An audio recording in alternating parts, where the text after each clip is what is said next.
Kwa nini baadhi ya wanafunzi ambao nyinyi mkimaliza wanakimbia chuo moja kwa moja hawapitii advance? Wengi wanakuwa waoga kuingia advance kwa sababu wamesikia form 5 na form 6 pia unaweza kufeli. Kwa hiyo wanaogopa ile to lose 2 years.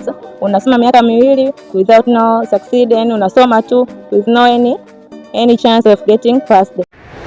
Tukiwa kwenye tukio adimu kabisa la binti jasiri, miongoni mwa watu ambao wameweza kutembelea siku ya leo ni wanafunzi. Wanafunzi, habari zenu? Nzuri.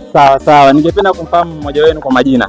Kwa majina naitwa Latifa Ali Boimanda, ni mwanafunzi wa form 3 U1, nasoma Urafiki Secondary School. Sawa. Leo mmekuja kuona tukio adimu kabisa la binti jasiri. Umejifunza nini? Nimejifunza uthubutu.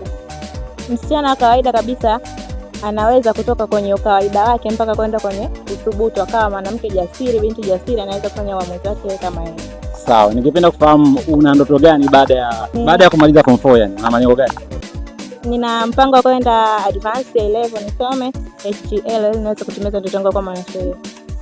Kwa nini baadhi ya wanafunzi ambao nyinyi mkimaliza wanakimbia chuo moja kwa moja hawapitii advance? Wengi wanakuwa waoga kuingia advance kwa sababu wamesikia form 5 na form 6 pia unaweza kufeli. Kwa hiyo wanaogopa ile to lose 2 years.